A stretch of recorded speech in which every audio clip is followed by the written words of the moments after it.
Evet arkadaşlar, hepinize ben bugün size Lego'dan uçak yapımı öğreteceğim. İlk olarak böyle bir parça alıyoruz. Sonra şöyle bir parça alıp koyuyoruz. Ondan sonra şöyle bir tane daha parça alıyoruz. Onu da koyduk. Koyduktan sonra şunu da alıyoruz. Bunu da koyuyoruz. Ondan sonra şöyle bir tane daha parça alıyoruz. Koyuyoruz. Şöyle bir şekil çıkıyor ortaya. Sonra şöyle bir parça alıyoruz arkadaşlar. Şöyle bir parça daha koyuyoruz. Ondan sonra şöyle bir parça daha. Ondan sonra şöyle bir parça alıyoruz. Koyduk.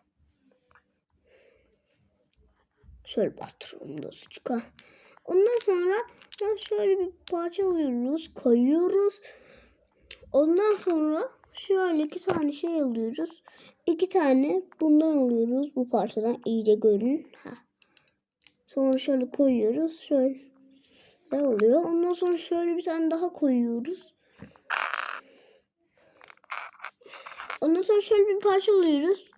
Bunu da koyuyoruz. Sonra şöyle bir parça alıyoruz. Bunu da koyduk. Şöyle bir parça daha alıyoruz. Bunu da koyuyoruz. Şimdi kanata geldi. Kanatı ayırıyoruz. Tamam. Daha doğrusu kanatı ayırıyoruz. Böyle ya, böyle çıkartıyoruz. Çıkardıktan sonra ise altını ters çeviriyoruz ve şöyle yapıştırıyoruz.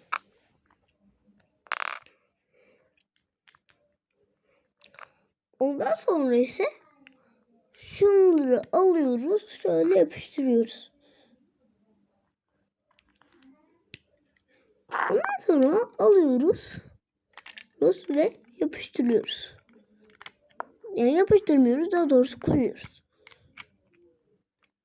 Ve uçağımız hazır.